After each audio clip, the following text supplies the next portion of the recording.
पीएमपीएलचे अध्यक्ष तुकाराम मुंडे सध्या चर्चेत आहेत ते कारवायांमुळे। कर्मचाऱ्यांवर कारवाई, भाड्याच्या बसवर कारवाई असा धडाकाच त्यांनी लावलाय। त्यामुळे कर्मचारी आणि ठेकेदार आंदोलनाच्या पवित्र्यात आहेत।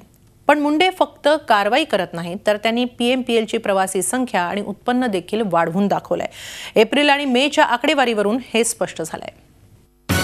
धडाकेबाज पण वादग्रस्त अशी तुकाराम मुंडे यांची प्रतिमा।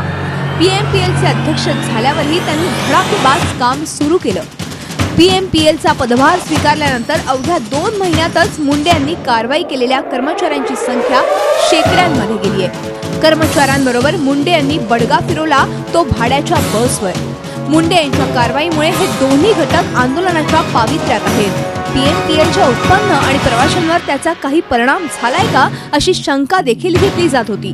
पण मागील 2 महिन्यात पीएमपीएल रुळावर येताना दिसतेय। आपण काही नवीन बसेस न घेता ज्या खराब होत्या त्या व्यवस्थित केल्या, त्याच्यावरती रस्त्यावरती आणलेल्या आहेत। आणि विशेष म्हणजे याच्यामध्ये आपल्या स्वतःच्या बसेस वाढवलेल्या आहेत, कॉन्ट्रॅक्टरच्या बसेस वाढवलेल्या नाहीत। ह्या पीएमपीच्या स्वतःच्या बसेस वाढवलेल्या ज्या की रस्त्यावरती नव्हत्या। मेंटेनन्सच्या दृष्टीने जे काय काम करायचं त्या दृष्टीने आम्ही केलेलं आहे। त्याची एक सिस्टम नव्हती, ती सिस्टम बसवलेली आहे। त्याच्या आधारे ते रस्त्यावरती येतात, आणखी पुढच्या काही येतील।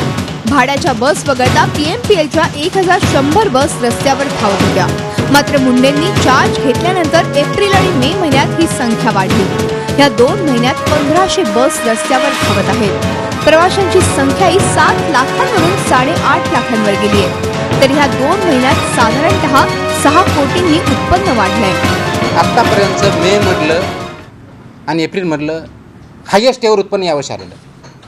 मी इयर आणि इयरचं सांगतोय मी त्या डेटा तुम्हाला देतो। म्हणजे 2007 पासूनचा डेटा आतापर्यंत काढला। एप्रिलमध्ये 2007 पासून ते 2017 पर्यंत, मे मध्ये 2007 पासून ते 2017 पर्यंत आतापर्यंत हायेस्ट एव्हर इन्कम यावर्षी आलेलं आहे। I am talking about ticketing income, बाकीचं इन्कम बोलत नाही।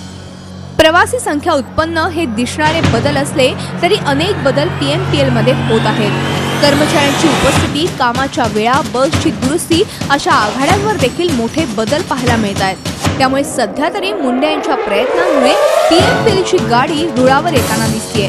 पण मुंडे किती दिवस राहतात आणि त्यांना कर्मचारी कशी साथ देतात यावर पुण्यातील प्रवाशांचं भवितव्य अवलंबून आहे।